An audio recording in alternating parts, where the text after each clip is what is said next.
day. From Edison through, Henry Ford and Rockefeller. And on up today through people like Bill Gates and Elon Musk. Jordan Stoltz has won his second speed skating gold medal of the Milan Cortina Olympics. He pulled that off by finishing first in the 500 meters in an Olympic record time. The 21-year-old from Wisconsin was coming off a victory in Wednesday's 1,000 meters, the first of his 4 individual events scheduled in Milan, and he is considered a contender for all of them. More from townhall.com.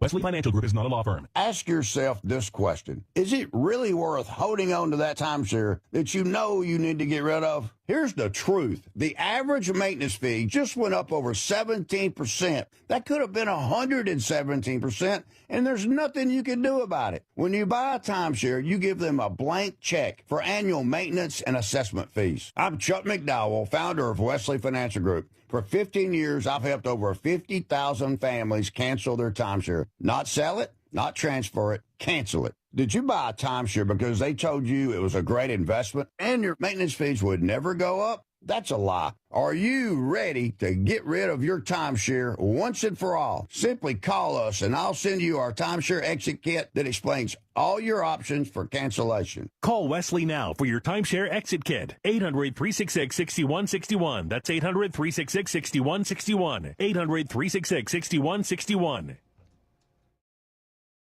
Jason Walker reports this is one Super Bowl record that likely will never be broken. 3 fans have attended every Super Bowl, all 60 of them. But 2 of these men say this year's Super Bowl might be the last time. Don Chrisman, Gregory Eaton, and Tom Henschel are the last remaining members of an exclusive club of people who have never missed the big game. But this year's Super Bowl was bittersweet. Chrisman and Henschel say advancing age and mobility issues mean this was probably their last trip. Eaton, though, plans to keep on going as long as he can. Jason Walker reporting. Law enforcement investigating the disappearance of Today Show host Savannah Guthrie's mother sealed off a road near Nancy Guthrie's home last night in Arizona.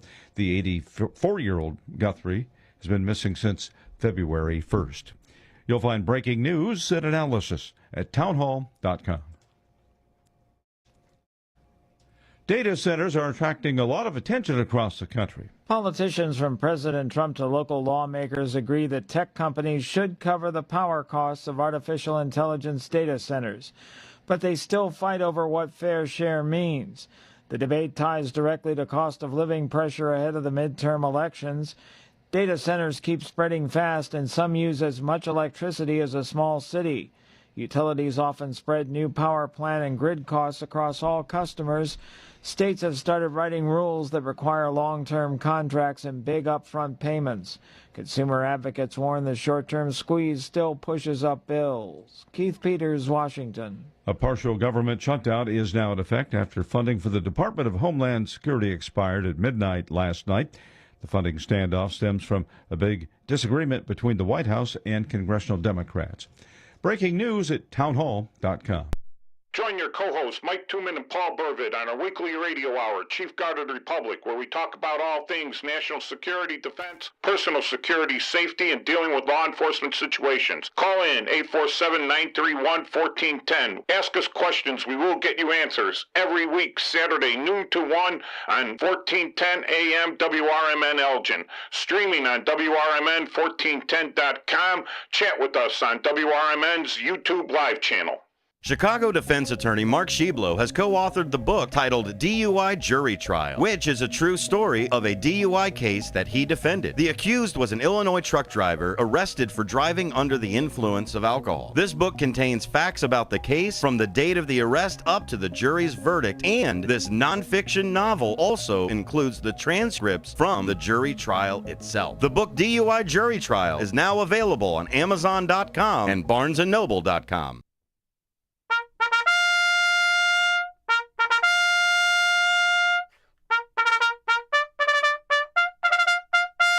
Fixed bayonets, comrades. This is the Chief Guard of the Republic radio show with your co-hosts Mike Tooman and Paul Burvitt every Saturday, noon until 2, WRMN 1410 AM, the Fox River Valley Media Network, streaming on WRMN1410.com. The studio number here is 847-931-1410. You could text us at 505-926-1410, or you could hit us up in the comments on the YouTube Live channel, WRMN 1410's YouTube Live channel. Hey, Paul, how's it going? Good. Happy Valentine's Day. Happy Valentine's Day. I was at the Blue Box Cafe. There, there's a plug. I don't get anything for it. That's where I buy my sandwich. And the guy says, "Are you going to work Valentine's Day into your show?" And I says, "I sure am, but I don't know what that has to do with national defense." And then I thought of it. I go, "Remember what you're fighting for, boys and girls. Happy Valentine's Day." Amen. All right. So,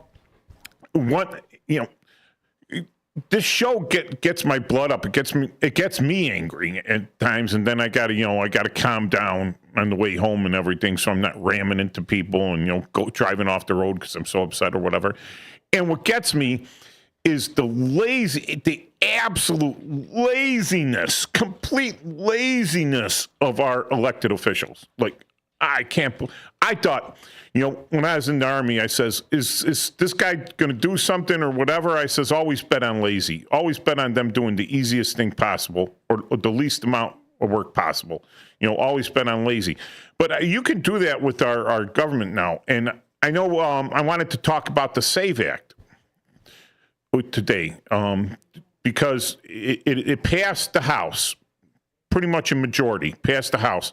But it goes to the Senate, and they go, "Oh, they need 60 votes in the Senate." Well, no, they don't. They don't need 60 votes in the Senate. But that would be the nuclear option. But here's the thing. I love the way they use these words. Nuclear option, like it's the end of everything. Like the world's going to end. It's the nuclear option. Our government's going to collapse. Your Social Security checks won't come in. All this other stuff. They like to push that. It's just for a thing called the filibuster. And I remember in history class and civics classes, which, we learned a little about civics, about a filibuster. And anyone that's familiar with like Robert's Rules of Order, because that's what the Senate kind of runs on. They have their own rules.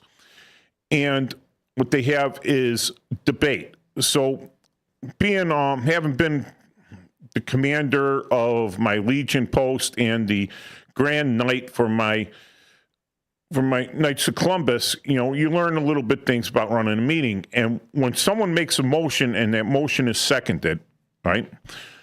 And then you have discussion, right? So everyone discusses this. And you can have unlimited discussion. It could go on forever until such time as some guy makes a motion to table it, right? To stop the discussion. It's not motion to vote, but it's motion to stop the discussion.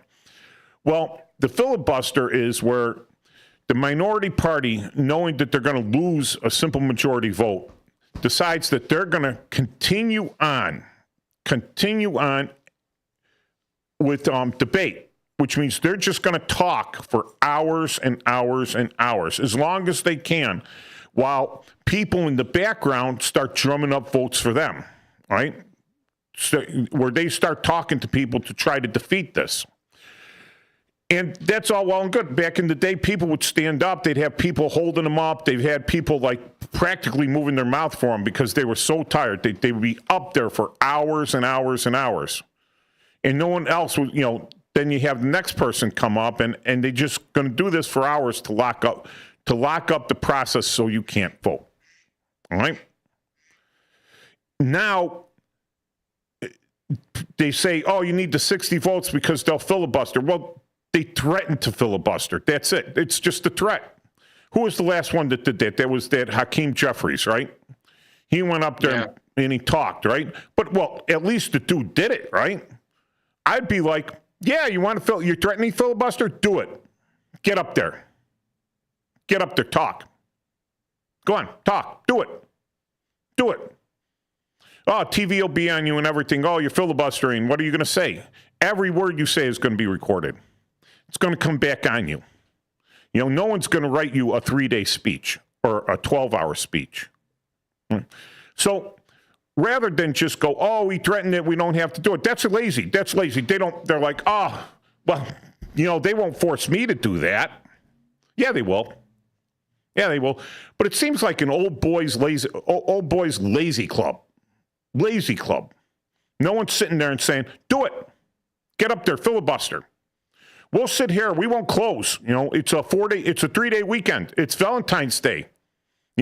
My wife is expecting something, but my girlfriend on the side is expecting a little more. I got to be back for Valentine's Day. And you're like, no, I'm going to filibuster.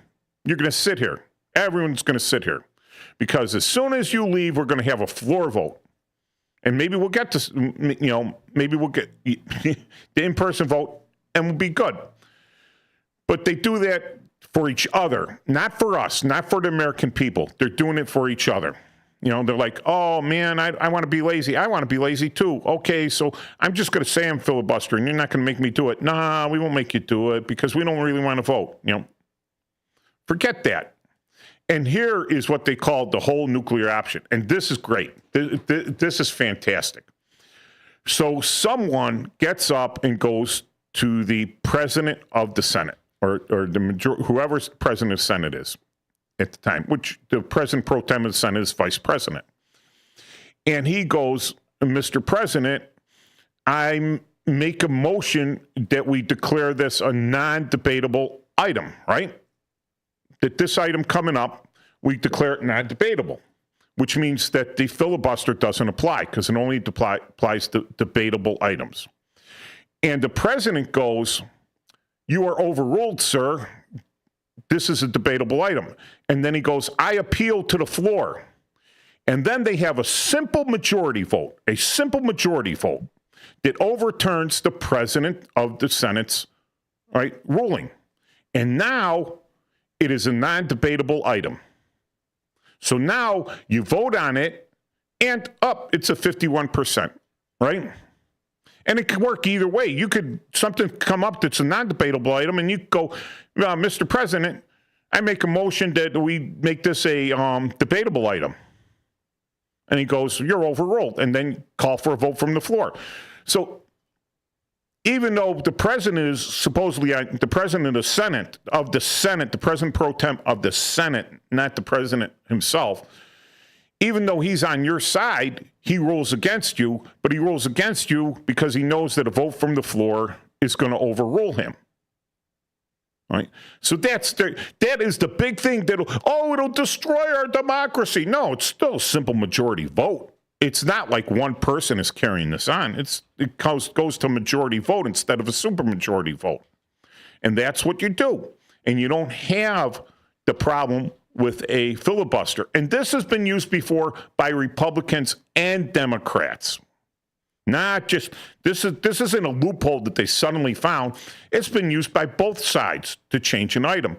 And it was used by the Republicans, right, to, what you had was the Democrats said, listen, we want a 51% simple majority for judges, for appointment of judges, right, federal judges.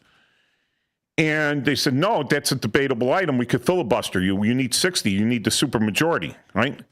And they go, Mr. President of the Senate, I make a motion that all judge appointments are hereby simple majority vote. And he goes, no, you're overruled. And then they have a vote from the floor. He says, I appeal to the floor. And the floor has a vote, and they overrule the president pro tem of the Senate. And now it becomes case law. Not like, all right, so we did it once. Now we're going to do it the same way all the way over until they reverse that.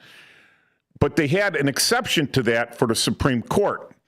But then Mitch McConnell comes in, and at the same time, with the simple majority to get, under President Trump's first term, to get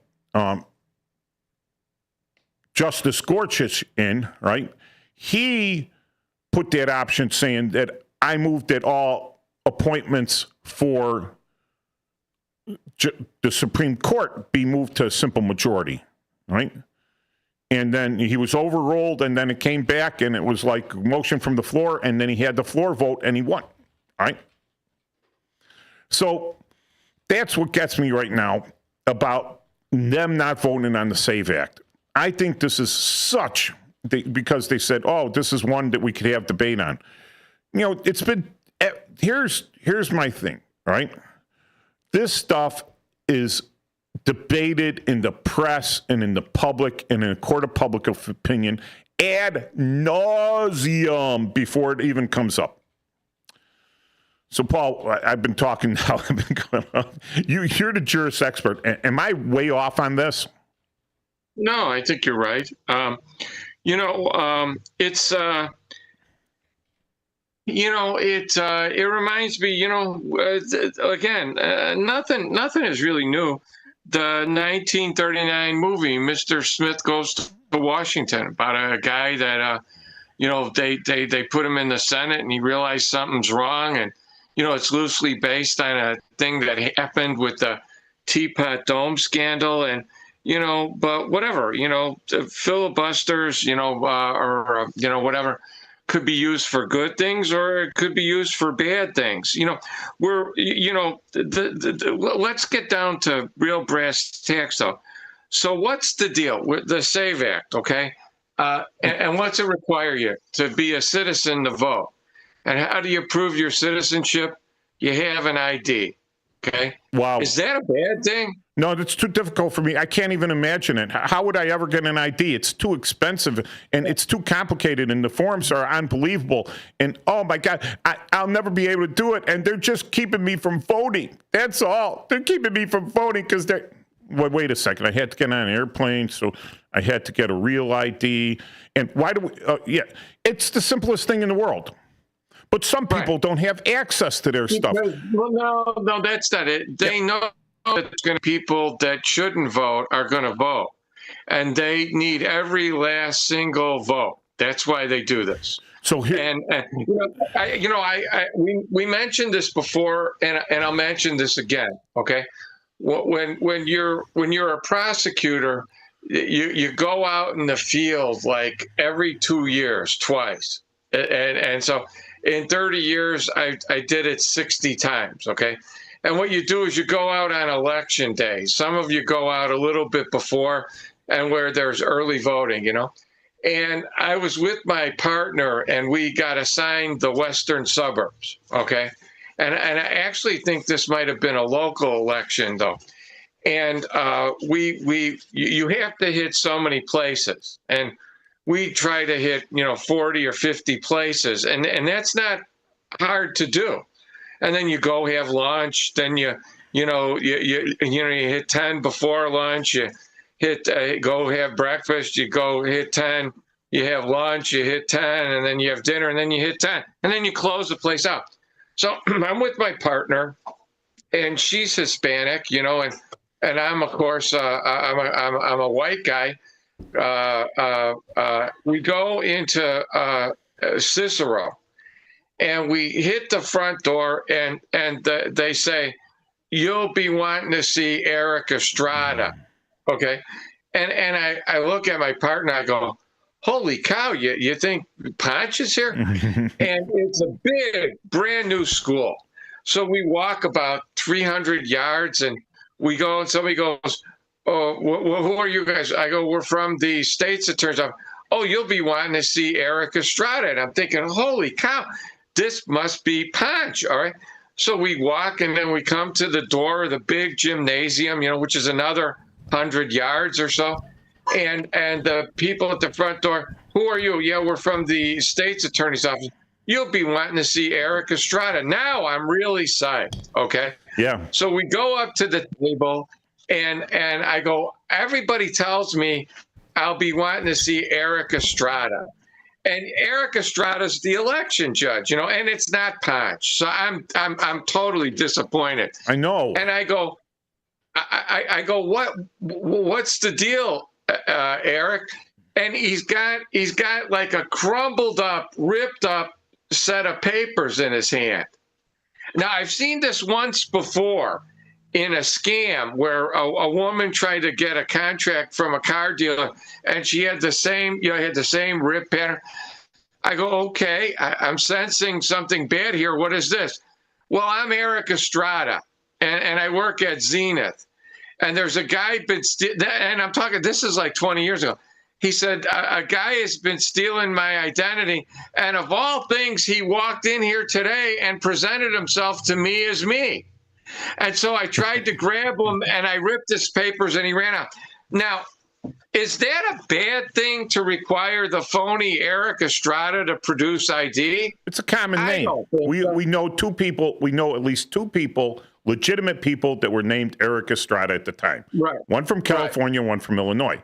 So I could say that there might be a third. Now, the real Eric Estrada, right, could have said, wait a second, maybe there's another one of me. What would he have done if his name was, what was the funny one? It was Juan Perez, all right? What would he have done if a guy came in with the name Juan Perez? Or Jesus Garcia. That was the one that blew up the machines. Every time you put that name in, it blew up the Leeds machine and NCIC. They just they locked up and you could see the smoke from Virginia coming out of machines all the way over there because you put down Jesus Garcia, right? And it didn't matter what birth date it was. There were 50 of them. 50 of them. Same birth date, same name. Totally different people. Totally different FBI numbers. Totally different. This one was not really bad because it was Eric Estrada voting at the real Eric Estrada's house. So it was a phony Eric Estrada, which to me, this is 20 years ago. That would be an automatic go to jail. I don't even think you shouldn't even have to go to court for that one. Because if you're presenting yourself as the guy who's the guy that lives there, and the guy that lives there is really the judge, and he knows who he is. So that's a no-brainer to me. See, Eric, but that's a bad thing. It's a bad thing. Yeah. No, it's not. All right. It's not. So the funniest thing, I pull up the Bipartisan Policy Center, and the first things I read are very partisan. I'm like, that's so partisan. I'm like, but to the left. So I love how wordsmith the stuff, make it seem nice or make it seem bad. Oh, it's the nuclear option. No, it's just the normal option. It's a normal way. It's a loophole. Well, here's the problem I have. Okay, and it's a real big problem. Okay. They're making us get this stupid ID with the star in it. Because what they did, not because of us. Because before. But they're making us get this, right. But they make us get this stupid ID with the star. And they make us get this ID, and they tell you can't go into any federal building without this ID or this. Right. So they made us do that. Okay. So, you have to do that. So you do already have an ID, and the argument they're saying is women might have a married name and they don't have their real voting name, and you might be too stupid to find your way to get the ID, or or it's costs money, or it's too onerous or something. But we already have to get the ID. We already have to have the ID if you want to go. So federal elections mean you're voting for federal offices. Yes. And federal offices, when you go into them, require you to have this passport, ID, star, whatever. So we can't ask for that for voting. And you know what the most ridiculous thing is? This is the most ridiculous thing. Because as I've said before, for almost 30 years, I never voted in my polling place. I'd either go downtown or go vote early because I was always working. Okay. I was working the election. Okay. Do you know when you go to vote now, they ask for your driver's license and they scan the back of it so they know who you are. So the system's already set up for that. But we don't have to get it, which makes me think, then why is the system set up for that? And what's the exception for the people that don't have it, that they want them to vote so bad? Is this like a 3 o'clock call that the precinct captain runs his numbers and says, I don't have the houses I need, go down to the, get the stew bums in line and let's bring them all in a bus. I mean, that's to me what it is. No, and I'm shocked. Yeah. And then we used to have the phrase, they're passing out a lot of walking around money to get you into the polling place. And you'd see it. They, here, Jake, here, like the double hand with the golf. Okay, but one of the things they say about this, oh, it's so rare. I'm like, no. Okay, here's where it gets on. Just like one of the previous attorney generals said, oh, voters fraud is not widespread. He was telling the truth because it's specifically targeted. Like you said, they're only going to use that when they're short. All right? They're not going to go to a district or a polling place where they know they're going to carry 70% of the vote, where they know they're going to carry 55% of the vote. They don't care. They're going to go to one where that alderman is a couple hundred votes away from losing, right? And they're going to stack that thing to make sure they get that guy in. It's not widespread. It's very specific and targeted, all right? So when they say, oh, it's only a certain percentage, but where is that percentage? Oh, in key districts. In key districts where it's actually not gerrymandered, where it's 50%, 50%, that's the key districts where you're going to see it, all right?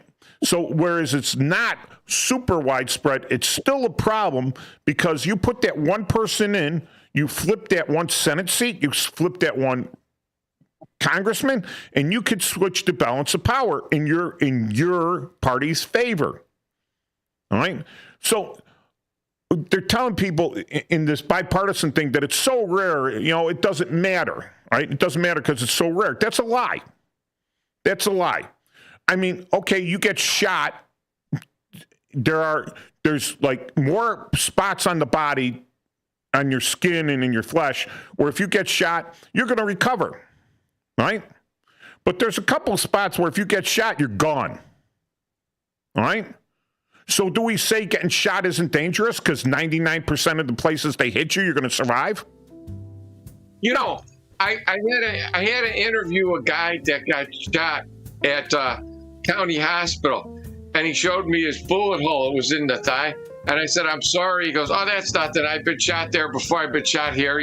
So you're right. There's some that are, straight by, but then there's some that are pretty bad. Yeah. All right, we'll see you back. I'm going to get more into this SAVE Act and why you should call your senators and tell them to get off their butts and go in and vote on this thing. Put their money where their mouth is. Either vote against it or vote for it. Don't hide behind a filibuster.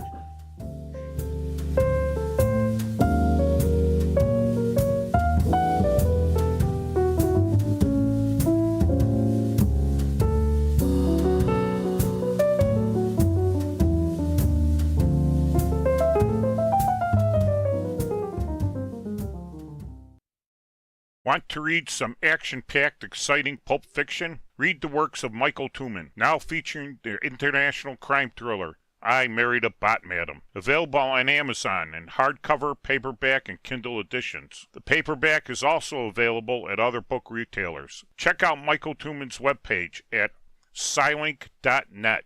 That's Papa, Sierra, Yankee, Lima, India, November, Kilo, November, Echo, Tango. Before the weather gets too cold, it's time to finish up those outdoor jobs. That's why ComEd wants you to know that electricity can jump from a power line to you and to the tools you're using. So maintain a safe distance from any power lines. You can also call ComEd at 1-800-EDISON-1 to have those power lines de-energized the next time you do any work around them. Stay smart, stay safe, stay back. ComEd, powering lives.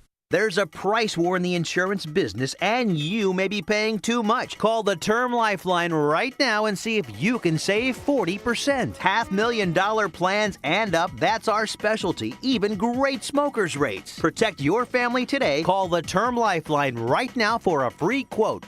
866-509-TERM, 866-509-TERM, 866-509-TERM. Kick off your weekend with a little flair. It's Dino's Night Out, every Friday from 2 to 4 p.m. on WRMN 1410 AM. Dino brings you the best of the Fox Valley's entertainment scene. Live music, local artists, street festivals, great eats, and the personalities behind them. If it's happening, Dino's talking about it. And bringing the spotlight is none other than the legendary Arcada Theater, located at 105 East Main Street in St. Charles. Catch dinner, drinks, and a show, all under one historic roof. So whether you're making plans or just love to know what's hot, make it a date with Dino's Night Out, Fridays, 2 to 4 p.m. on WRMN 1410 AM, or stream it live at WRMN1410.com. Dino's Night Out, powered by the Arcada Theater, where Fox Valley comes to play. When your car is making a strange noise, no matter what it is, you can't just pretend it's not happening. That's an interesting sound. It's like your mental health. If you're struggling and feeling overwhelmed, it's important to do something about it. It can be as simple as talking to someone in your community, or just taking a deep, calming breath when you need it. Nice. For mental health resources, check out loveyourmindtoday.org. At loveyourmindtoday.org, you'll find information that may help you get through a tough time. Things like tips for dealing with stress, how to navigate difficulties like financial worries, anger, substance use, and more. You can also find real stories of how people navigated their own mental health challenges. Because once you start to address the problem, you can go so much further.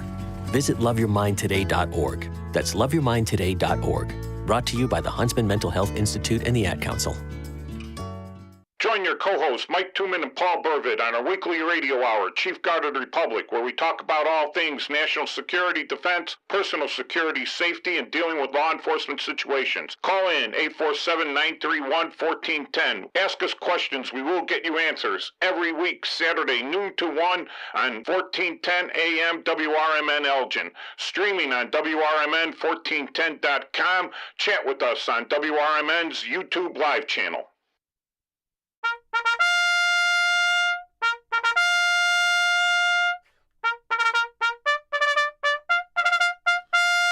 Fixed Bayonets, comrades, we're back for the second quarter of the Chief Guard of the Republic radio show with your co-hosts Paul Burvitt and Mike Tooman here on WRMN 1410 out of Elgin. If you're listening on the radio, you know where you're at because that's where your button, you remember the old AM, and you push that button in, and people didn't know how to set it. You had to pull the button out and then push the button in and set it there. Correct. So you could also hit us up on the WRMN 1410 on YouTube where they stream live. So we're streaming live there. And you can hit us up in the comments or you call us in at 847-931-1410. So, Paul, like I said, Bipartisan Policy Center, it's hilarious, right? And it came up like the second or third thing down there. And the search engine, I said, oh, bipartisan, that sounds nice. And then I started reading. I said, there's nothing bipartisan about this nonsense, right? And they came up with like 5 points on why the SAVE Act is a problem. One, they say, well, it's already required to be a citizen to vote. Why pass a law saying it needs to, that has to be it? Well, the wording isn't exactly like that, so they're correcting the wording, right? And some citizens don't have access to those documents.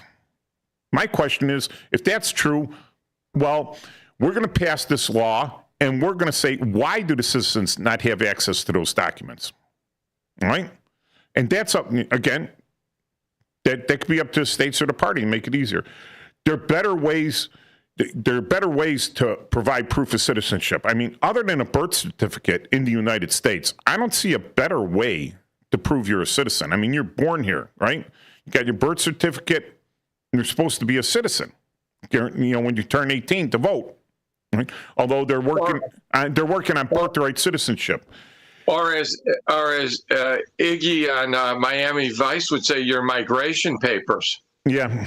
So then, unintended consequences for officials and administrators. Like, oh, you're putting them in danger because they might not know the law and they might inadvertently allow someone to violate this law, which will come down on them, And then the final one, the fifth one, is hilarious. It needs more time. We're going to have the 250th anniversary of this country, and they're saying it needs more time. All right? So this is a thing where they're going through the Senate, and it's the 10th Amendment, right? If it isn't specifically stated by the laws of the United States, then it goes to the state. Well, the states run federal elections. They have their laws on how they do it, on who votes, who registers, and everything. And now the feds are coming in, right? And they're saying, okay, well, we're going to adjust this again because we only want citizens to vote and have proof of citizenship to vote. And what is acceptable for proof of citizenship? All right. So these are the. Remember, I says they're always screaming about 1 in a billion. If it saves the life of one child, granted, anything that saves the life of one child, I'm all for. Right? Right? If it doesn't kill any My other thing children, is, I'm going to use their logic on them. If it prevents one illegal vote, then it's worth it. If it prevents just one illegal vote, it's worth it. Now they're going to say, oh, but it's going to prevent one legal vote. Okay, so my logic should work with your logic and cancel each other out. So it should be a good thing, right? It should be a neutral thing. All right, so citizenship already requirement to vote. Yes. There's provisional voting, though. Provisional. Okay, let's get to provisional. Back in the 80s, I came back from a 1.5-year tour on active duty with the military. All right? While I was gone, they deregistered me to vote. I come back to vote in my ward, right? And it was contested at that time. It was like the Republican was actually going to get elected. Right? It was that close. So they went with every house that had a red line on it underneath it. Just so you know, when you go in to vote in a primary and you are asked which party you want to vote for, and you say, oh, Republican, there is a poll watcher there with your address drawing a big, thick red line under yours address. And then if you say Democrat, then you get a blue line.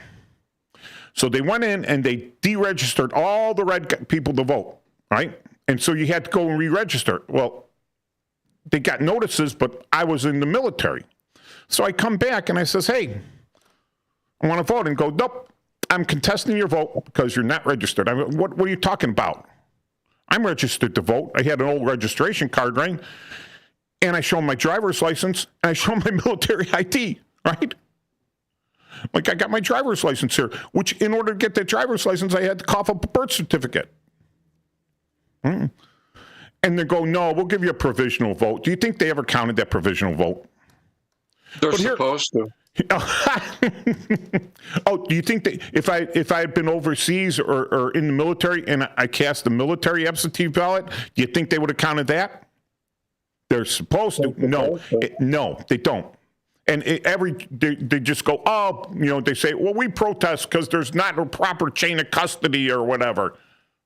Because they know, for the most part, back in the day, the military would vote very right of center. Some of them voted left, but the predominance of them would carry an election. When that guy ran in Minnesota, all right, the senator, the comedian that ended up, I don't know. Al Franken. He ended up retiring or resigning from the Senate, right? Because he had so many skeletons in his closet started coming out. They did not count one military vote in that. Not one. So you know who got disenfranchised there? By who? By the left. By the military. because they pick and choose. Oh, wait a second. No.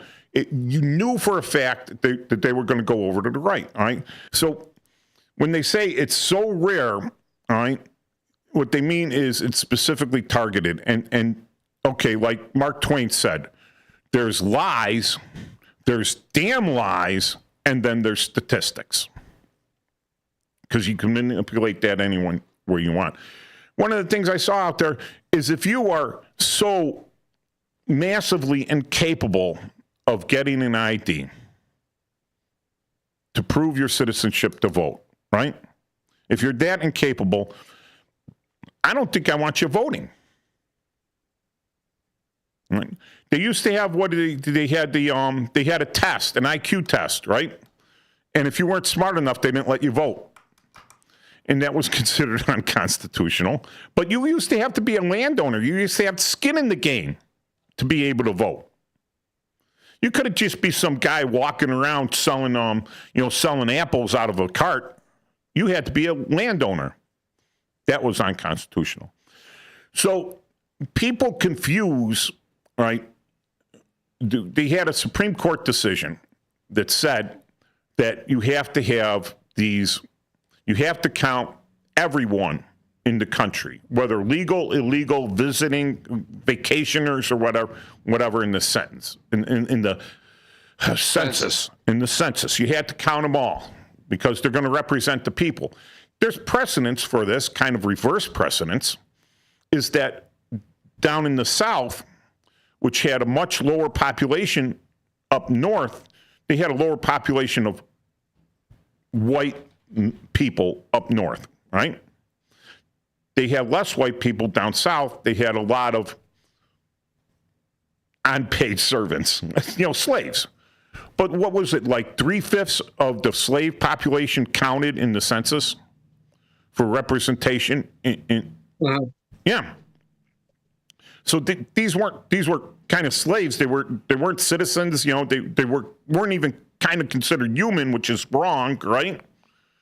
But then they said that you had to count that many of them, and that was to get our government up and running, because the South wouldn't have agreed to it because they knew they would be outnumbered, right? So that wasn't a thing they made, but still, you're counting people that aren't allowed to vote.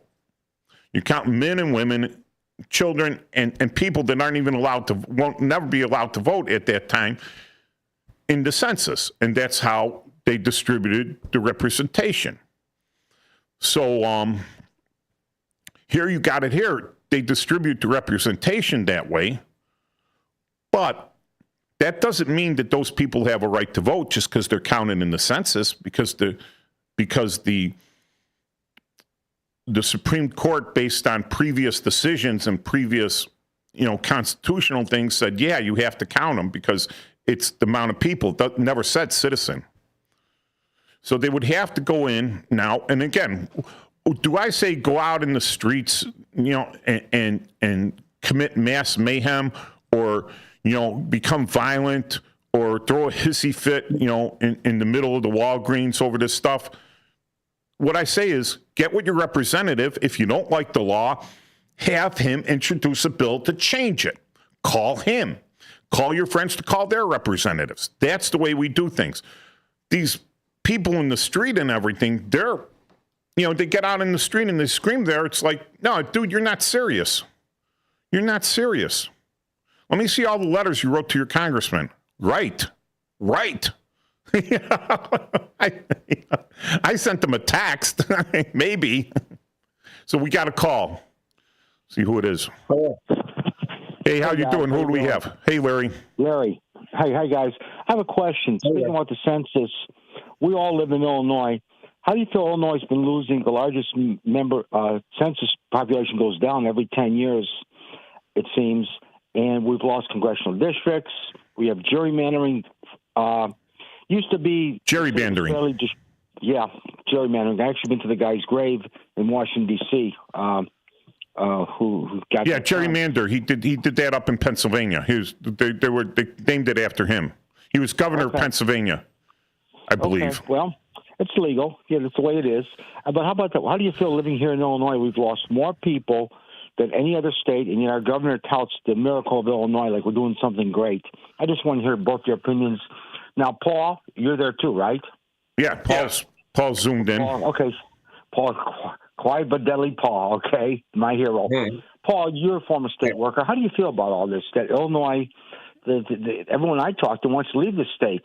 I live in Park Ridge, and whenever I see people down that I meet with, they say, hey, the taxes are killing me. I don't like the way the state is. I want to leave. It seems just in my own neighborhood of Park Ridge, within a half a block, 6 families have moved away. And the most common reason they'll tell you is their houses have gone from $200,000 to $500,000 or more, and they don't want to pay all this property tax. Okay? I want to hear your answers. Okay.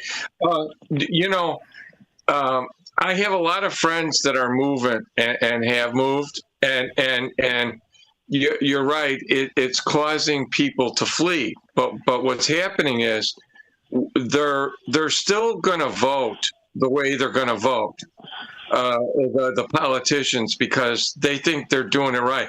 And this is like the Titanic of states. Okay, so the iceberg is right out there. And they're still going to vote this way, and they're going to keep voting this way, because they're heck bent on doing what they're going to do. We're right or wrong, we become the destination state for abortions. Okay, right or wrong, we become the destination state for criminal activity. Right or wrong, we become this. So, but what I've noticed, though, and I've noticed this more so now than ever, okay, I see all these residential developments in areas that were farmland. And so I know we're losing population, but who's buying these houses? Where are they coming from? What are they? So we were out in the Homer Glen area the other day, and we went to a party last Saturday actually at our friend's house. There was a huge area that was kind of like forested. There's like 400 homes that popped up there. And that's all I'm seeing are these huge residential areas, whether they're single family, duplexes, or whatever.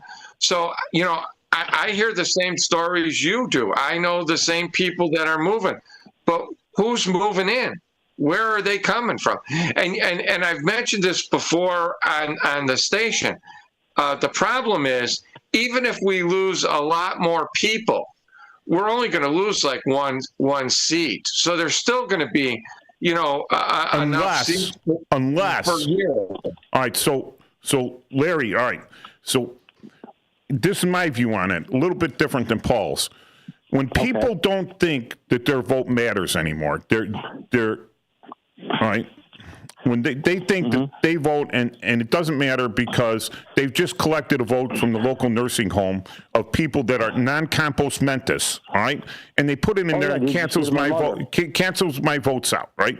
When I feel that I'm not being heard or listened to, I can still vote with one thing in this country. I could vote with one thing in this country. I vote with my feet. I move. I go out and I go to somewhere where I feel my vote's going to count. All right. Now, they don't care about me because I never voted their way anyways. All right. The people in charge don't care if I move out, because even if they lose one congressional seat, what I've done is I have watered down the conservative base. Now it's even weaker because I've moved out. Right? And others like me have moved out. You have the reverse.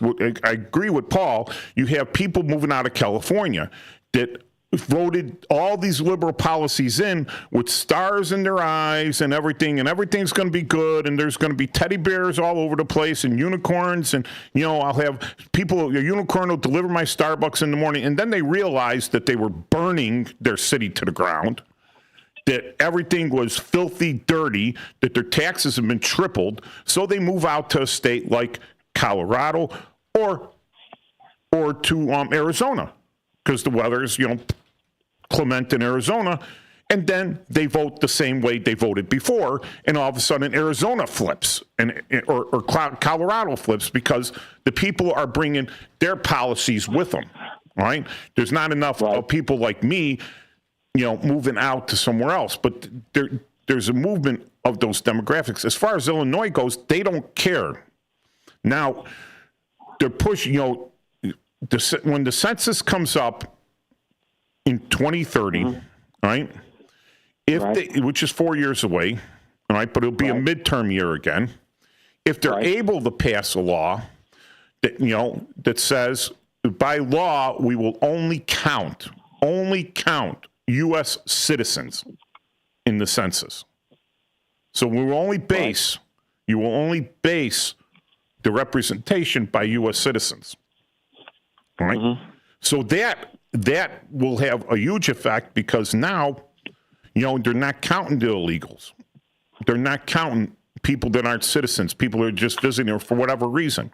So the representation in some of these states that have sanctuary policies, and they attract more people in there through welfare and everything else, that is going to, the representation is going to go down considerably, absolutely considerably, right?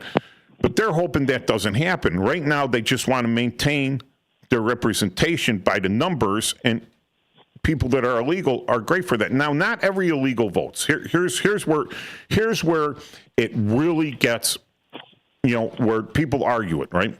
So some guy's illegal. He goes to get a driver's license because the governor said he could have one, right? And their answer to that was, well, if he gets one, he's going to get insurance. He never buys insurance. But as soon as he goes to get his driver's license, what did they do, Paul?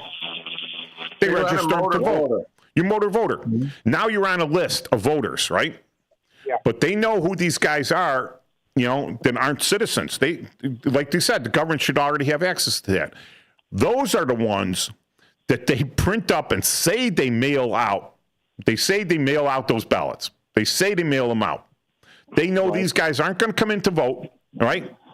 No one's going to say you already voted. And then when they call, when the alderman's flunky says, I need 500 more votes, they go to the suitcase, they pull out 501 votes, and they throw them down from the motor voter rolls, knowing that these guys never went in to vote. So I'm not saying that illegals go in and vote, right? I'm not saying that they go in and vote, but being registered illegally, all right, they're not supposed to register to vote, but no one's going to lock them up for registering to vote, because motor voter vote. What are you going to do, lock up the Secretary of State? Lock up everyone that works at the Secretary of State's office? That's not going to happen. But they do it intentionally. Well, how do I know he wasn't a citizen? Well, did he show you a birth certificate? No. Did he show you any documentation when you gave him that driver's license? No, he told us his name was Juan Garcia or Jesus Garcia. Yeah, okay. But I go in there, when I went in to get my ID, what we call real ID, right? When I went in to get it, I had my military discharge papers. I had my birth certificate. I had my retiree military ID. I had my original driver's license. I had a unopened utility bill with me, right? I had my bank account, right? And I'm like, I go in there and they look at it and they wave me by, right? Now I had to come in with all that. So it got pretty easy for me. But there was a lady there, and like everyone in front of me had a special problem on this. And it was so simple. And they couldn't explain it to them, right? We can't give you the real ID because you don't have a U.S. birth certificate. We don't accept your Mexico voter's ID. Did I say that right, Paul? Right. The Mexican voter ID? Yeah. Do they have an ID to vote in Mexico? No. Yes, they do. They require an ID to vote in Mexico. They absolutely do. Do you know they go down to the consulate over on Ashland Avenue? Right? Well, you're talking like a matricular type thing. They have a voter ID in Mexico. Yeah, well, right? we call it something else, but yeah, okay. Right. So they come, they're here in the United States illegally, but when it's time to vote in Mexico, right, they all go to the consulate and vote. Right. They cast their votes, and they won't take their vote without their voter ID. Listen, I've locked up a lot of people, searched them, inventoried their stuff, and guess what they have? A Mexican voter ID.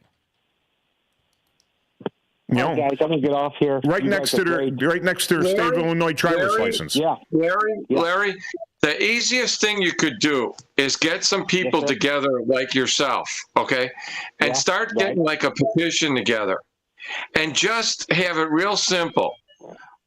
Can we cap Illinois property tax? Doesn't matter what party we're from. We want to cap Illinois property tax. If you get a couple, if you got, it is capped, isn't it? I mean, no. If you got enough people together and presented that to your politicians, they would be afraid, because they would be afraid that they would be thrown out of office by somebody saying, I'm going to pick up this thing. They'll start doing it themselves because they got a plan where they want to cap it now or they want to remove it. But it's not going to take effect for about 10 or 12 years. By then, they'll already have the state controlled and they don't care. But the easiest thing you could do would be get a petition together. And you're going to get people that are crazy enough to say, I don't want to sign that. I want to pay more property tax because it's for the children. But what they're not understanding is there's fewer and fewer children, okay, that are going to school and things like that. But if you got yourself a group together, and all you got to do is say, we want to cap the tax. And no one should technically be against that, because it's not a partisan issue. All right, we got to go to break. Cap the property tax. Get rid of the property taxes. Right.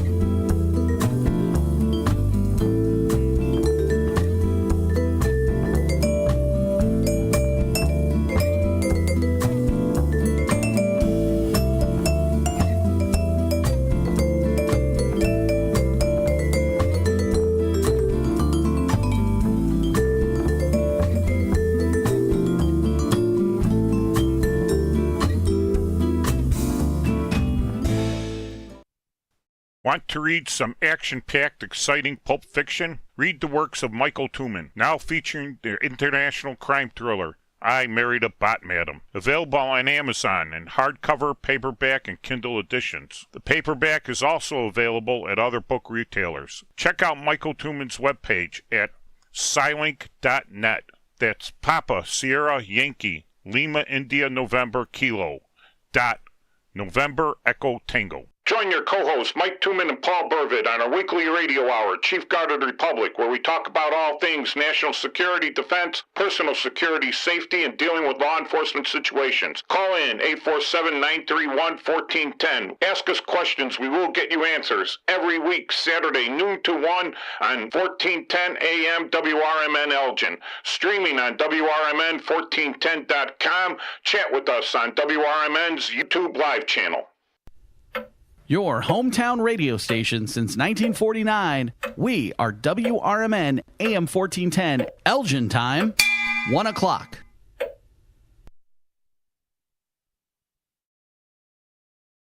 I'm Bob Agnew in Washington. Jordan Stoltz has won his second speed skating gold at the Milan Cortina Olympics. He picked up gold number 2 by finishing first today in the 500 meters. His second race, he won his first race on Wednesday. In all, he has 4 scheduled and is considered a contender in each. President Trump hopes the U.S. and Iran can come to an agreement very quickly on its nuclear program. When it comes to striking a deal with Iran on its nuclear program, the president said he hopes that can happen over the next month. He said a failure to do so will result in steep consequences. We have to make a deal, otherwise it's going to be very traumatic very traumatic. I don't want that to happen, but we have to make a deal. The president held White House talks with Israeli Prime Minister Netanyahu this past week and said he had insisted to the prime minister that negotiations with Iran needed to continue. Greg Clugston, Washington. And a month after Iran launched its crackdown on nationwide demonstrations, widespread arrests are now roiling the country. The U.S.-based human rights activist news agency has put the number of arrests at more than 50,000, the number of deaths at more than 7,000. Economist Stephen Moore says the U.S. stock market remains the best place in the world to invest. The valuation of American companies is about $72 trillion. China is at about $20 trillion. Wendy's is closing several hundred U.S. restaurants and increasing its focus on value. The Dublin, Ohio-based company said that its global same-store sales fell 10% the October-December period. That was more than Wall Street was expecting. Wendy's said it already closed 28 underperforming U.S. restaurants in the fourth quarter and plans to close between 298 and 358 more in the first half of this year. Like McDonald's, Taco Bell, and other rivals, Wendy's also plans to emphasize value as it tries to win back cost-weary customers. That is Ron Taylor, and more on these stories at townhall.com. Wesley Financial Group is not a law firm. Ask yourself this question. Is it really worth holding on to that timeshare that you know you need to get rid of? Here's the truth. The average maintenance fee just went up over 17%. That could have been 117%, and there's nothing you can do about it. When you buy a timeshare, you give them a blank check for annual maintenance and assessment fees. I'm Chuck McDowell, founder of Wesley Financial Group. For 15 years, I've helped over 50,000 families cancel their timeshare. Not sell it, not transfer it, cancel it. Did you buy a timeshare because they told you it was a great investment and your maintenance fees would never go up? That's a lie. Are you ready to get rid of your timeshare once and for all? Simply call us and I'll send you our timeshare exit kit that explains all your options for cancellation. Call Wesley now for your timeshare exit kit. 800-366-6161. That's 800-366-6161. 800-366-6161. Donna Warder reports on another resignation linked to Jeffrey Epstein. The top lawyer for investment bank Goldman Sachs, Kathy Remler, is resigning after emails between her and Jeffrey Epstein showed a close relationship. Remler was also White House counsel in the Obama administration. Remler has called Epstein a monster in recent statements. But before he was arrested a second time for sex crimes in 2019, she called Epstein Uncle Jeffrey in emails and said she adored him. After she left the White House in 2014, Remler received several expensive gifts from Epstein, including luxury handbags and a fur coat. Epstein had already been convicted of sex crimes in 2008. I'm Donna Warder. The economy seems to be humming along, at least on some sectors. The latest government stats report say in January, average wages rose 0.4%. You'll find breaking news and analysis at townhall.com. Law enforcement investigating the disappearance of the Today Show host Savannah Guthrie's mother stealed off a road near Nancy Guthrie's home in Arizona late last night. A parade of sheriffs and FBI vehicles, meanwhile, including forensics vehicles, passed through the roadblock that was set up about 2 miles away from the house. Ed Donahue reports it's all part of an ongoing and exhaustive investigation. In the search for Nancy Guthrie in Arizona, investigators found several gloves, the nearest about 2 miles from Guthrie's home, and submitted them for lab analysis. DNA from Guthrie's property, which doesn't belong to her or those in close contact with her, was collected. Investigators are working to identify who it belongs to. Nearby is a big banner that reads, "Bring her home." The mother of Today Show co-host Savannah Guthrie was last seen January 31st and reported missing the following day. I'm Ed Donahue. You'll find more on these stories at townhall.com. From Washington. Are you dreaming of a getaway? Want to leave the stress of daily life behind? Whether it's a relaxing cruise or an adventurous land escape, planning the perfect vacation doesn't have to be a hassle. At Cruises International, they specialize in vacation destinations, land and sea, making your dreams come true. Located at 1721 Moon Lake Boulevard in Hoffman Estates, Cruises International isn't just about booking travel. They're your personal concierge, trusted travel advisor, and advocate. Your preferences are unique, and they'll take the time to understand exactly what you're looking for. From personalized service to their global network of specialists, they ensure that your vacation is tailor-made just for you. It's time to plan the vacation of a lifetime.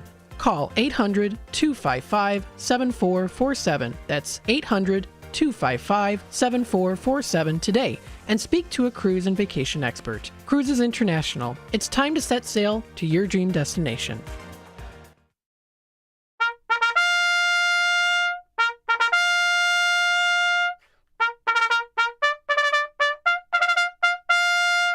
Fixed bayonets, comrades. This is Chief Guard of Republic Radio Show with your co-hosts Mike Tooman and Paul Burvitt every Saturday noon until 2 on WRMN 1410 AM. And you know you're here because you're on the dial at 1410 or you're WRMN1410.com or you're on WRMN 1410's YouTube channel. So you know you're going to be here. And Paul, all right, so all the housing developments, I saw this in the 80s, right? Again, down in Texas, when I was down in Texas with the military. Texas was a big oil boom, especially in the 70s due to certain president's policies. We were pumping oil like mad. We couldn't pump enough, right? Because there was an embargo on things, and we had, right? So it became a big boom in Texas, and they said, well, we got to house all these workers and all the trickle-down workers, because when you have wealth, you go out and you spend wealth, and you want to buy things, and people got to work retail, and people got to work the service industry, and people got to manufacture stuff, all right? And so they went out, and there were all these housing developments that went up, and then, boop, it went boom, right? It went, not boom, but it went plop, right? The boom went pop instead of bagoom, and went pop, right? And what happened? They had all these abandoned housing things that completely finished and everything. So if you were living on base and you were married and you moved off base, you got this like palatial estate. You're at E5 or an E4, like lower enlisted ranks, right? Your lower enlisted rank, and you get this palatial estate because they were just trying to rent to everyone, and the government was paying you a housing allowance. So the housing allowance they gave you would rent you a real nice place out there. Well, these people that are putting up these housing developments, that didn't start in mid-November of 2025, right? Or 2024, mid-November of 2024. Those things didn't start then. Those deals were made before that. All right, everything was started, and they said, man, we're going to have a big influx, not only we're planning on a big influx of people. We need somewhere for them to live.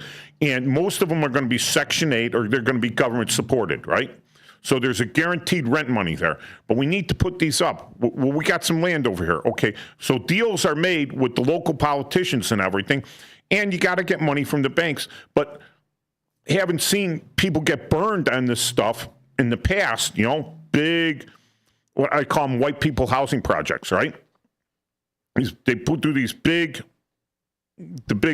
housing developments, and then no one moves into them, right? And then all the money's lost. It's like it's abandoned, right? It's abandoned property. And then it has to go Section 8 or it has to go real low rent or whatever, and the properties are just destroyed, and people lose a lot of money. So what happens is they got to guarantee, or they half build them and they walk away, like down in Haiti, right? A guy gets a pocket full of cash. You know what he does? He starts building his little palace, right? And then he lends out of money. It's only half built. And he's living in a half built palace. No roof, no nothing. It's wild. But same thing happens there. Then they half build it and they abandon it and they go away. It's going to cost more to tear it down than it's even worth, So they have to have guarantees that it's completely built, right? Because it's easier to dump on the market a completely built building than a promise of one being finished, right? So what happens is that this is the 5-year plan. They got it, now it's built. Well, what you have now is people are leaving the state because of state policies and property taxes, and the people that were flooding into the state before, not so much now. So these people are totally bet. It's a gamble. Investments are a gamble. It's not a sure thing, right? And they shouldn't be bailed out when they fail. Should not be bailed out when they fail. They took a gamble, they lost. Now they're going to try to dump that loss on someone else. So if I could bribe my local politician a couple $1,000 and I'm able to dump off a couple $100,000 or millions of dollars in debt because I gave this guy a couple bucks, you think I'm going to do it? Yep. Oh, yeah. All right. And then that's why it's not because it's not because, hold on a second, Paul. Talk to the people a bit. Well, that's one of the issues. The problem that I'm seeing, though, is these places are filling up. People are moving in them, and it's kind of wild. I mean, there's a lot of people that are moving into these developments, and they're fully paying for them. So I don't know. Well, they could be moving out of the city too. Well, that's true too. That is absolutely. It's fleeing from the city, or it's fleeing from the bigger cities, maybe from Rockford or anything. And it may also be, all right, to go to the other end of the spectrum here, Paul. Right, is that we're seeing a reduction in inflation. We're seeing an increase in actual wealth, right, and actual spending money, and now maybe people are buying. All right. True. So either way, but what I've seen is you do a housing development, you're going to do it all the way to the end, and then, all right, then whether it's there's going to be contracts in place to make sure you do that. Because if you don't do that, right, if you're a lender and you don't do that, you don't have a contract, you don't have a way to financially punish a person for not having due diligence, right? Then you deserve to take the spanking. But right. Look, Fort Sheridan. This is a military thing. This is the government for you, right? 5-year plans, right? So they already knew, that Fort Sheridan was shutting down as an active duty post. But before this was through the BRAC, the Base Realignment and Closing Act, right? But before they had done that, they had already approved to build a new PX and a new commissary, because the ones at Fort Sheridan were just in old warehouses, right? So they approved this, and they made contracts to build it and everything. Well, you would think with the Base Realignment and Closing Act that they would have looked into it and they would have said, no, cancel those. We're not going to build them. But you got contracts with people. Yeah, well, we'll make good to them somehow, but we're not going to spend all these money to build a thing that's going to literally close a year after it opens. We're going to build a brand new Walmart, knowing that it's going to close in a year. Walmart wouldn't do that. Costco wouldn't do that. Target wouldn't do that. Walgreens wouldn't do that. Starbucks wouldn't do that. None of them would do it. The U.S. government would, knowing it was closing. For sure. Not even a doubt about it. It's definitely going to close a year after it opens. But the funny thing was, when you go into the commissary, there's no taxes, right? It's federal government. There's no taxes. There's a 5% surcharge to use it. And that's to keep the commissary open. So I go into this new commissary that's got a sign on it saying it's going to close on a certain date, and they're charging me a 5% surcharge to keep it open. I go, but it's not going to stay open. So why are you charging us this money? Yeah, see, it makes no sense. They don't make any sense. None of this stuff makes sense. You become their enemy when you start making sense, because they don't understand sense. That's true. All right? Here's the thing. This is all common sense. Why should we even protect it? Hey, if I walk in to the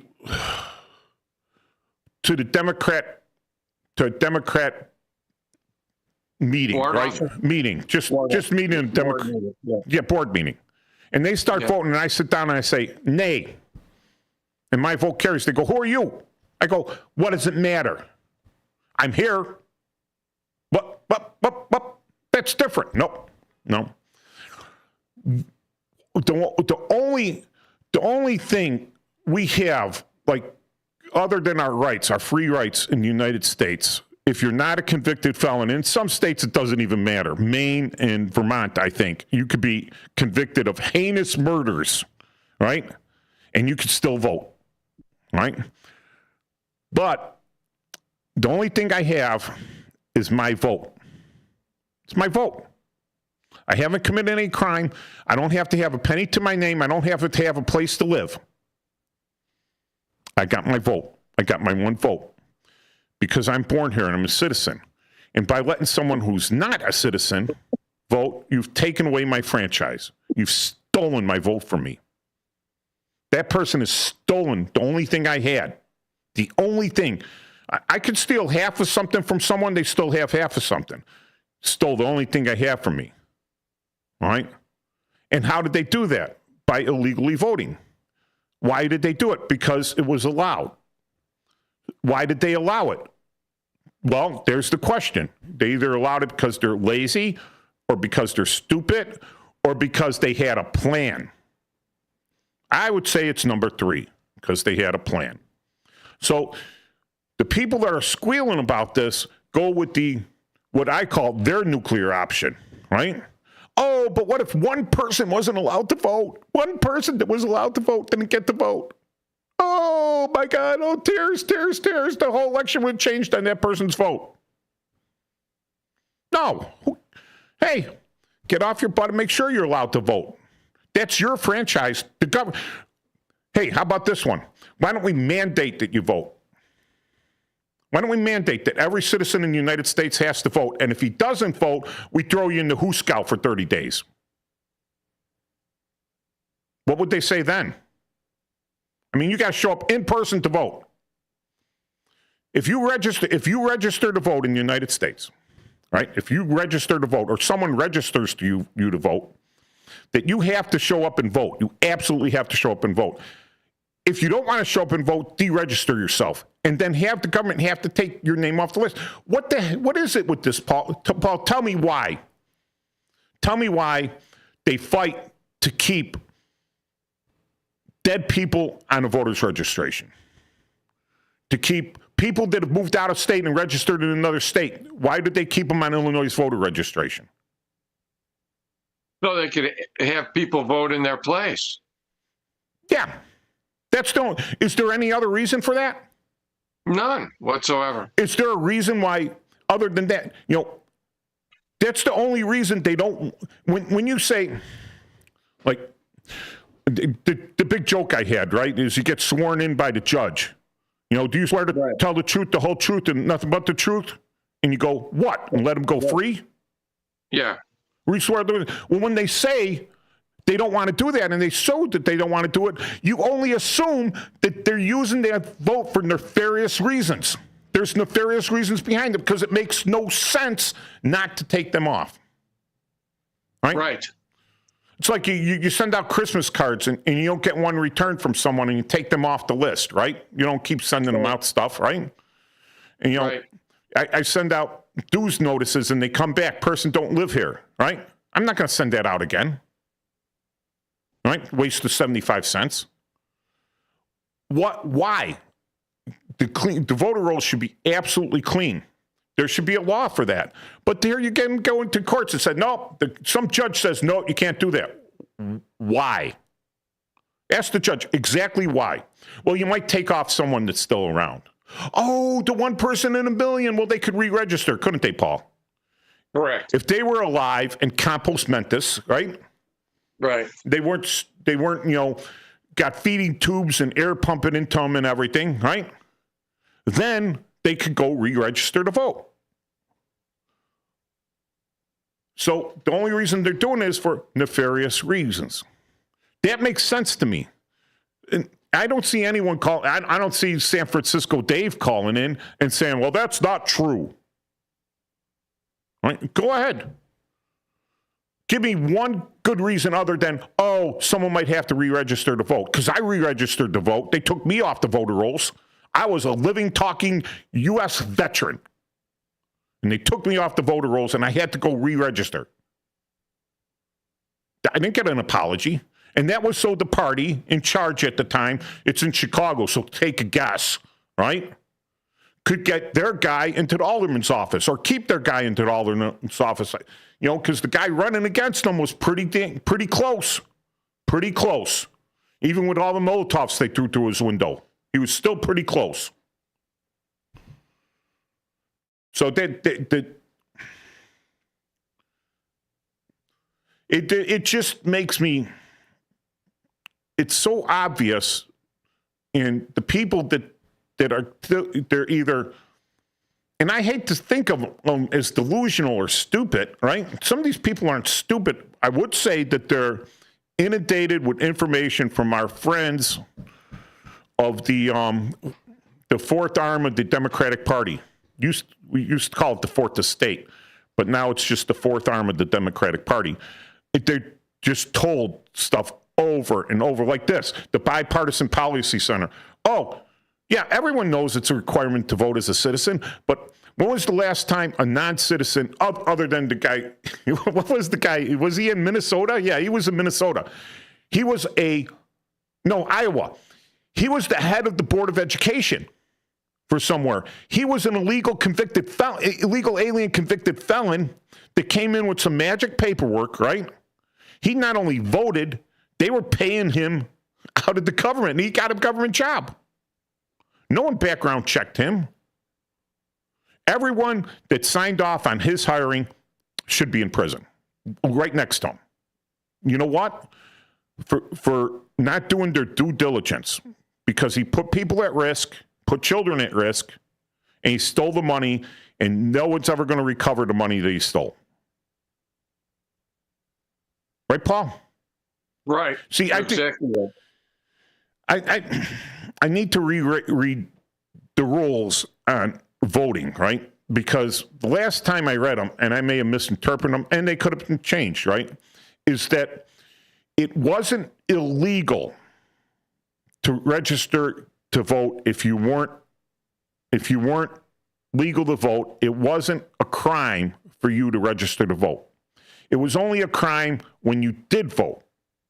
So you could register all you want, but it's not a crime until you actually vote, right? And if you actually vote, you know who was guilty of the crime? The person who registered to you to vote, not you. So who's going to go after that person? What was it, Acorn? How many people from Acorn went to prison? None, unless it was for fraud or something. Yeah, but all you need is one guy to register, one illegal to vote, and then they're guilty of registering to vote because he's illegal. Now you're going to throw, like I said, the Secretary of State in prison through motor voter? So obviously that rule was changed. Maybe they made it where it's illegal. If you're not legal to vote, you go to prison for 10 years. But they're not going to do that either. We got enough dope dealers, rapists, and murderers in prison. Robbers, armed robbers in prison. We ain't got room for some goof that goes in and votes when he's not supposed to. Some of these, people were even proud. There was an election in Alabama, right? They say there's no fraud out there, right? Election in Alabama for the senator to take over Jeff Sessions' place, which was a big dumb move, right? Putting him as attorney general, and he has to step down from the Senate, right? You couldn't have picked a bigger goof. But then you left that Senate seat vacant. People came from Mississippi. They came from Tennessee. They came from Kentucky. They came from Georgia, right? They came from Florida, all to vote in that Senate election. They didn't even live in Alabama. And apparently the Democrat came in a landslide in a red state.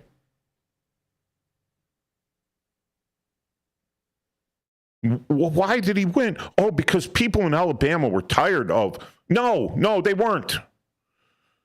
Because the people in Alabama in key districts invited these people in to make sure that they voted.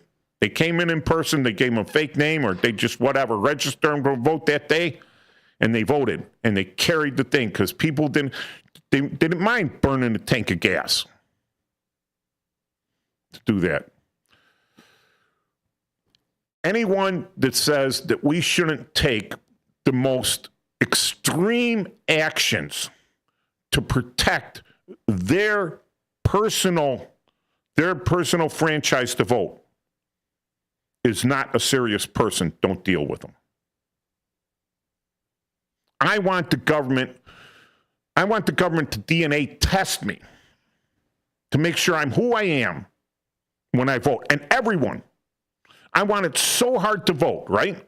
I want to make it so you have to be a citizen. I want not hard to vote. I mean, show up there, right?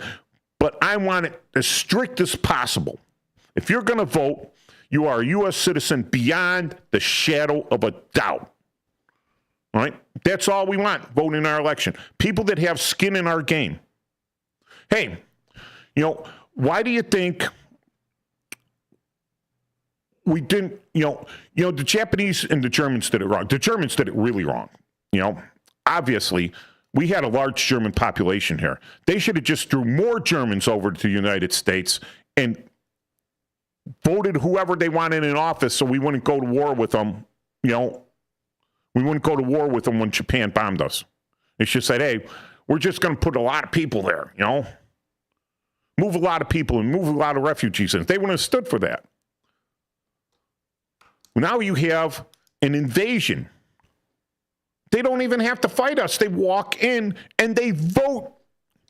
And the people allowing them to vote are voting for policies to keep themselves in power, keep their friends in power, all right? And keep the mobs from climbing over the fences and robbing their houses. That's it. They care nothing about the country. Their policies are counterproductive to national defense. The most important thing in national defense is to have people that live here with skin in the game, voting for how the government is run and how we defend ourselves from other countries. Look at the Chinese. The Chinese have a thing. All right, so birthright citizenship. You're born here, you're a citizen. People say, oh, yeah, that should be. I'm sorry. My grandmother married my grandfather, who was a foreign national, right? Came over from Poland after World War I. There was a reestablished Poland. He came over from there. They stripped her of her citizenship and made her become naturalized, even though she was born in Indiana. Right? What the Chinese have done is they allow pregnant women to fly over to the United States. They have their babies in a U.S. hospital, and then they fly them back to China. And so they have a plethora of babies from China that are U.S. citizens now. And the only thing they have to show that they're a U.S. citizen is a birth certificate, because as soon as they were born, they went back over to China now. So in 18 years, 20 years, you got fighting age males that have been indoctrinated in China their whole lives. But they come over with their visa because they go to the U.S. consulate and they say, here's my birth certificate. I'm a U.S. citizen. And they all come over here, let's say 100,000 at once, right? And they all move to San Francisco. And suddenly all these Chinese troop ships come in and just dock at San Francisco. But you got 100,000 fighting men right there, right now, already there. And if that doesn't scare you, I don't know what will.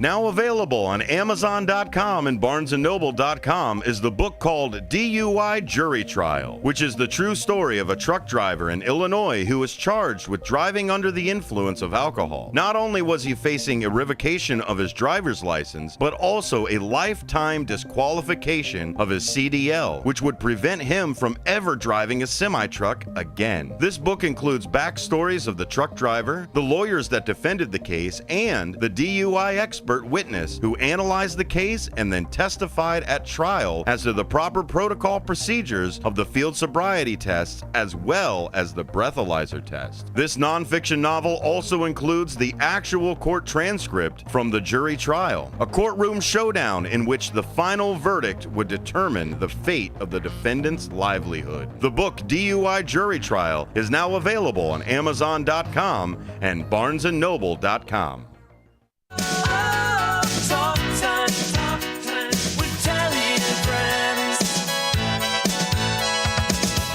Hi there, Tammy Scully here from Talk Time with Tammy and Friends. Join me and my sidekicks Nancy and Becky for valuable lifestyle tips and unique views and insights on interesting topics and everyday situations, providing nonstop fun and chuckles for all. Get the scoop on consumer news, deep dive on current events, and learn about the newest economic trends, from exercise and gardening to music, travel, recipes, sports, pets, real estate, media, and everything in between. And it's all sprinkled with a healthy helping of bad dad jokes and interesting fun facts to boot. Tune in Mondays through Thursdays from 2 to 4 p.m. for a little fun, frolic, and infotainment. Join us, won't you?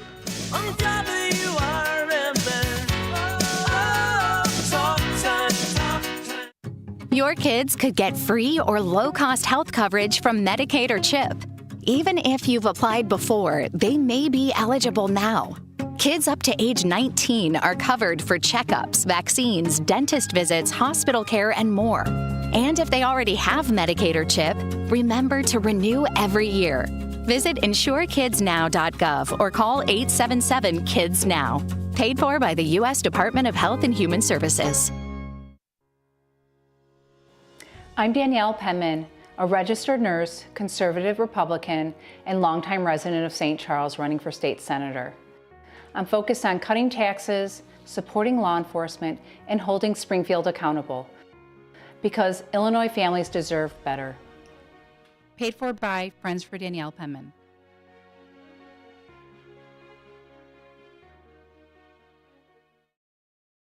Get ready for Around the House every Saturday night from 5 to 7 p.m. on WRMN AM 1410. If you're a homeowner or contractor looking to tackle those projects that feel a bit too big, this is the show for you. Join Eric along with his knowledgeable guests as they dive deep into everything from DIY renovations to creating a healthy home environment. We'll provide you with the tools and tips you need to complete your projects with confidence and ease.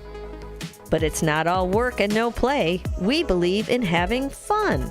Our passion for home improvement shines through as we help you save time, money, and reduce the stress of DIY. So whether you're a seasoned pro or just starting out, don't miss Around the House. Tune in every Saturday night and let's tackle those home projects together.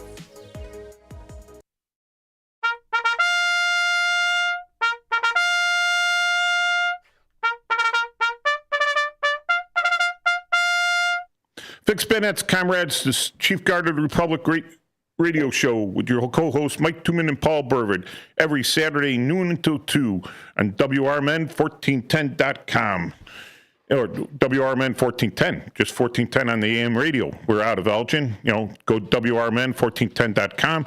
It'll give you the links for YouTube Live, or it'll give you the links to stream it, because sometimes 2,000 watts of mighty Elgin power don't make it out to the whole world. Let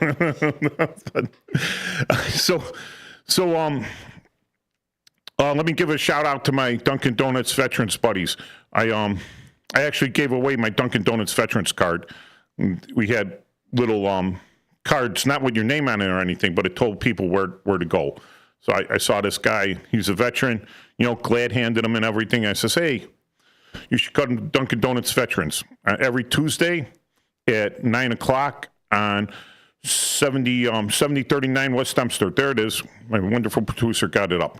All right, the Dunkin' Donuts. If you're a veteran, or if you're someone who likes veterans or has a veteran person and you want to hear about veteran stuff, show up.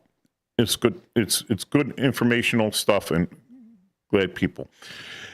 Okay, so so I think the most precious thing we have in this country next to our families. Life is precious, and you know what? It's the thing. I would say it's the most precious. Okay, you have faith in God. Okay, so second precious, but something that has no physical substance, right? It's your vote, right? If it was on a piece of paper and it mattered something, and you had to, you put it in and they gave you back and everything, and it would have some substance, some value, but it has no substance. It's something in the abstract, but it's the most precious abstract thing you have as a U.S. citizen, beyond a doubt. And if you're not encouraging people to protect that, if you're saying it doesn't need to protect it, I'm saying you're not a serious person.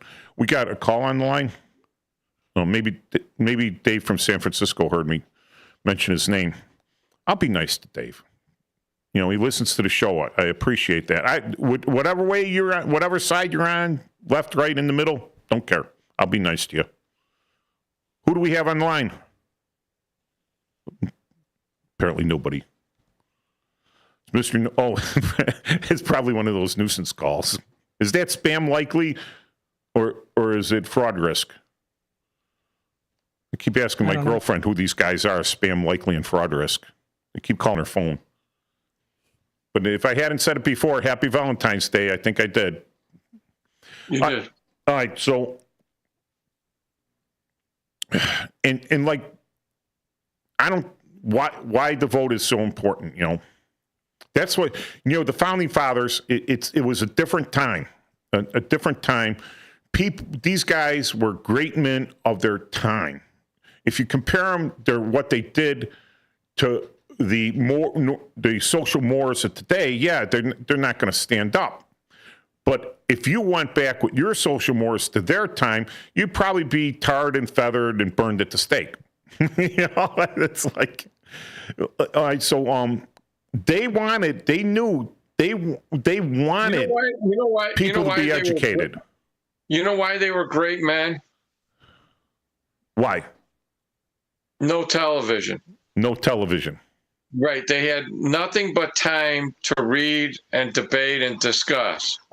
Yeah. And then they developed great ideas and great principles, and they were able to think it out. And you want to know something else? What? You know why TV stinks now? Because I don't watch it. They don't have the people that could write and convey in a 30-minute episode what people are taking months and months to convey. Some of the best episodic television was done by writers that could tell you the whole story succinctly and yet dramatically in 30 minutes. We don't do that anymore. We just, roll along. We're not thinkers. We're not planners. We're not reasoners. We're just, we're in it. To think that these concepts that these guys came up with over 250 years ago that are more relevant than the concept that our guys are coming up with now is just incredible to me. I mean, it's like the more we advance, the more we walk back, because, these guys had nothing to do but read classics, debate them, wonder, and some of their theories are still outstanding, and they've been proved the test of time. And some of the music is like fantastic, and the literature and the art, we have, it's like that old episode, on Saturday Night Live. It's sad. It's crap now. It's sad because even the intelligentsia, the rich men of leisure that didn't have to scrape in the mud to get the next meal to feed their family, that were too busy, cutting down the weed and busting out the shaft and all that other stuff. The guys that had money and they were kind of men at leisure, right? And they could study this stuff and they could go to Rome, right? They could study in the great universities. they still didn't have access to what your basic drooling second grader, the access to the information that your basic drooling second grader in a public school has through his tablet. I mean, all the information in the world, probably everything that's ever been written out there. You know, it's right there for you. It's right there for you. I guarantee you everything that has ever been classified as top secret, that is still classified as top secret, is probably out there in the open somewhere. You just don't know it's top secret. It's like, it's out there in the open somewhere. And yes, we have, but we're lazy. We're lazy. Why should I think about it when ChatGPT will tell me, when Grok will tell me? I look at this stuff and I said, like I said, you got to go down, you got to scroll down to the 10th, 15th, 20th entry on Google before you find anything even remotely close to what you asked about, because everything else is an advertisement. Yeah, it's a shame when you could think when your building's burning down, right, and you live next to everyone else, and everyone else has to come out and help you because you're in townhomes and they're one on top of the other, right? They're going to come out and help you.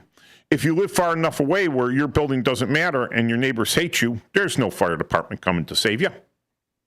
So you got to maintain relationships with your neighbor. All right, back in the day, you insulted a guy and he challenged you to a duel, right? Or you got in a fight and the police didn't lock you up because it was a fight. Dude had it coming, right? Nowadays, people are afraid of offending someone in the slightest way because they're afraid of being doxxed, because they're afraid of being tried in the court of public opinion. And the court of public opinion is an ignorant mob that do exactly what you say. They haven't read the classics. I ask people, I says, have you read Don Quixote, right? Don Quixote, the Man of La Mancha. And they go, oh, yeah, that's about the guy that tilts at windmills. I go, no, you never read it. You heard about it. You never read it. You saw a cartoon, maybe. You never read it. Because it's not. It's a 1,600-page it's a 1,600-page book filled with short stories, short love stories, that Cervantes uses Don Quixote to take you from one love story to another. They're all totally unrelated. There's really no plot because it's all separate stories. Like you said, Cervantes comes, he takes one chapter, he gives you a whole story in that one chapter, and then he moves on because next week he's got another chapter for you. All right? And yeah, writers are formulaic now. Stephen King's a great writer. No. The mob loves him because he's vanilla. He's vanilla. Oh, someone said he loved him. They loved him. He wrote a novel, and everyone says, oh, this is great. This is great. You read his novels over and over. It's the same formula over and over and over. Oh, let me switch the bad guy from a undead cat to a rabid dog. Same thing. It just goes. But that's what people consider literature. He'll be forgotten. No one's great in anything. You ask, okay, Les Miserables, did you read it? Oh, yeah. No, they may have saw a play. And then you ask them, well, what did Jean Valjean die of? You know what he died of, Paul? No. A broken heart. He died. It was tragic. It was a terribly tragic ending, right? But they're like, oh, yeah, the French Revolution and everything. Had nothing to do with the French Revolution. Zero to do with it, right? People say they've read the classics, but what they've actually read is not even the Cliff Notes, right? The cheat sheets for the study. But those books had some meaning to them, You read them and you're like, Jean Valjean, he's a criminal, right? He was a criminal, but you felt for him, right? Because he was a better man than the squeaky clean police officer chasing him. the television. Okay, well, unless you're a television call-in show, which you don't see a lot of them, right? And I have to say that they really screen their calls pretty well. Then, if they do have one, right? You're not having interaction. Radio here, we have call-in interaction. We have some people to call in. We interact with them. We have questions. I'm out here and open for an open discussion. Television is a one-way window. The actors can't see you. You know, they call it breaking the fourth wall, right? Oh, I'm acting like I'm interacting with you, but you're not. You know, you filmed this thing 3 years ago, and now it's finally on the screen.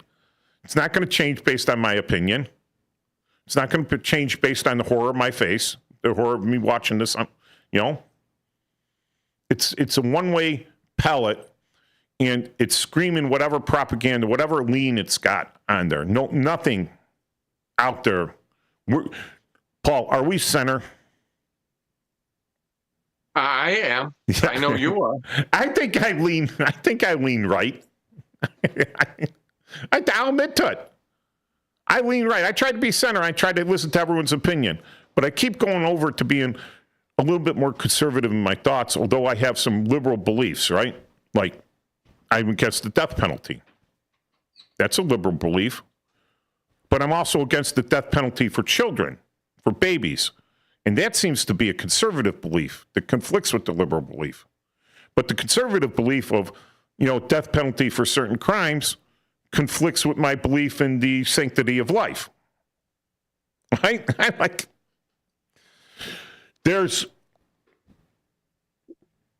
You can't get that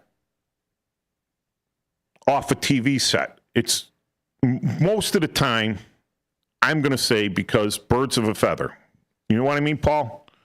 Mm-hmm. Is if you hang out long enough with a bunch of conservatives, your views are going to become more conservative because that's all you're going to hear. You're in the echo chamber.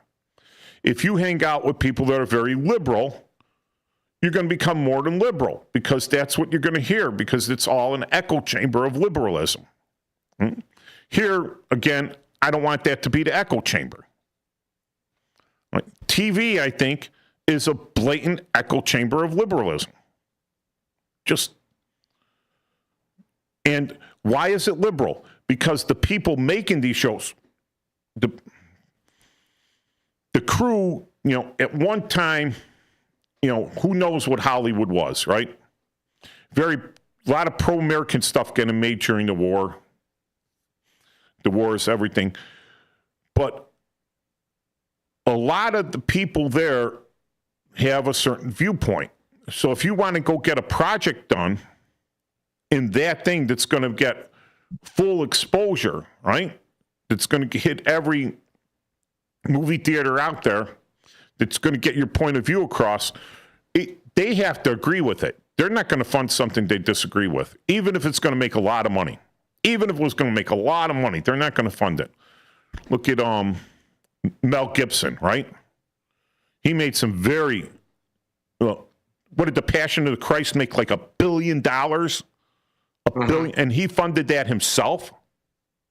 He did the Apocalyptico. He did a lot of stuff. He leans very right. But he had the money to do that. He had hit it big. He had, you know, saved his money. He had the connections. He knew how to do it, and he did it by himself. No one really helped him with that, and he made $1 billion. And before he had made that $1 billion and got real big, he was persona non grata for a while because of his conservative beliefs, right? They did everything on that. So he's an offshoot there, right? He's an offshoot of this stuff. A lot of independent stuff will never get out there. What was I haven't seen it, but I got to go and see it if it's still in the theaters. The Millennia documentary. We saw that 2 weeks ago. How was it?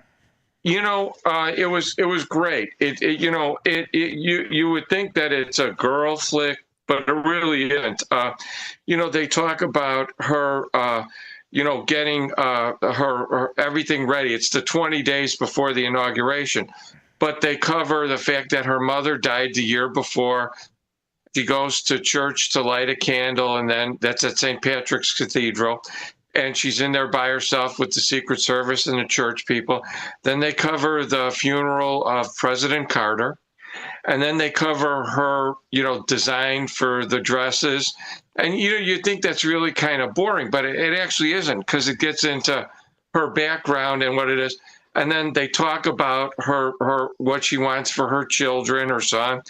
And then they talk about she didn't want him to get out of the car and walk on the inauguration. And because of the weather, they couldn't do that.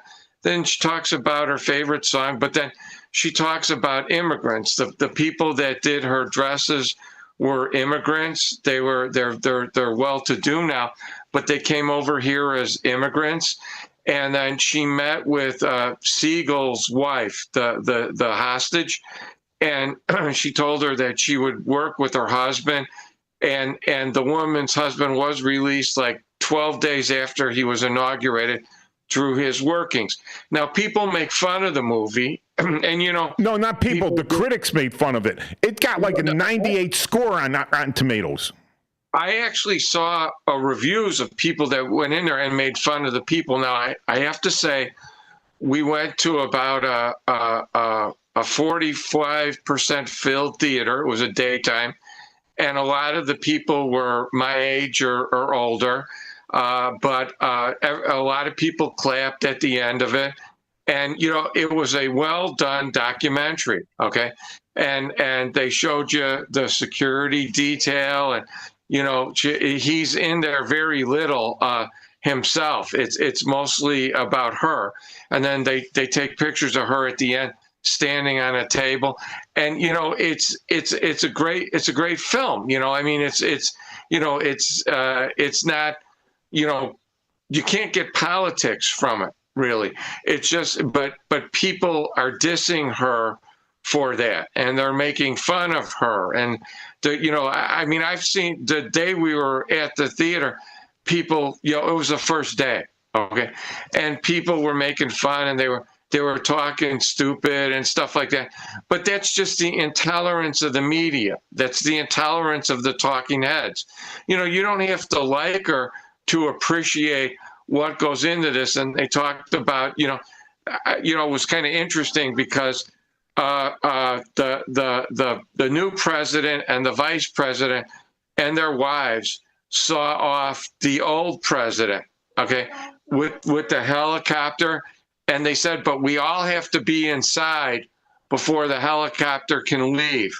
So as in case there's a crash, that, we're all protected. Yeah. There's interesting things about that. And there's interesting things about, she speaks French. She talked to Macron's wife about some common issues. And then there was a wife of a Middle Eastern kingdom's president that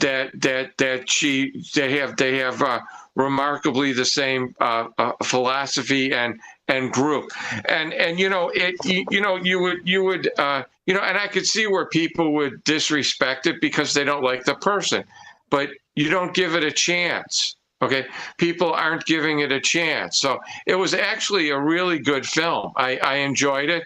It's been years since I've been to a theater. I mean, it's been almost 8 years since I've been to a theater. And it was actually, I went to the theater that I worked at as a guard after my dad passed away. And, it was the first time I was back at the theater in about 8 years. So, it was good. And you should see it. And, take as many people to see it as you can, because, it's very nice. Yeah. So I'll definitely take Diane to see it. That's what I get though with the Fourth Estate, all right. And what they were saying is that all right, the critics, all right, they came out. They're all in their same social network. They're all in their same level group. That they're so much smarter than you. And they're the ones that are wearing the paisley ties and the sweater vest. There was also a significant portion of where they honored the soldiers that were the last ones killed, and I think it was Iraq. and it was several years later, but I think it was something he wanted to do, and they showed you at the Tomb of the Unknowns. I mean, and then they showed you two of the balls, the military ball and the Starlight ball, and you could tell it was pro-military, and then you got to see her escort in to. Oh yeah, that staff sergeant. What a lucky dude, huh? Yeah, it was really really well done film. Really well done. Yeah. Now that presents another thing. They're also now the talking heads are saying that I believe it was produced by Amazon, and now they're calling it the $40 million bribe. Okay, so that he would, but needless to say, it was an excellent product, and it flowed. You're there for about 2 hours, and you don't really realize it. And it's a lot of behind the scenes. Where her going in and out of vans and going to places, and they're talking about. Something I didn't know, during the first administration, her parents lived at the White House. But since her mother died, her father lives at the White House. And, the president said some wonderful things about her mother and father. And you could tell that, there's some family stuff that goes on. They're a family. And he's the president, she's the first lady, but they're a real family. And it's very interesting. Well, it's probably pretty good that the Obamas had set up separate apartments for their mother-in-law, so that So when you say, "Oh my God, an in-law is living in there. Why are we paying to keep her?" Blah blah. Okay, well, all right. Well, let's go back and that's different. How? Again, how? Yeah, I know. Hey, you know what it is here? They say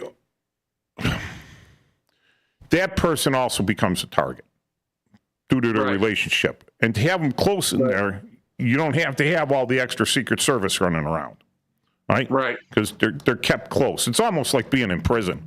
We're going to keep you. No, you're not in prison. You're in protective custody. Seems like prison to me.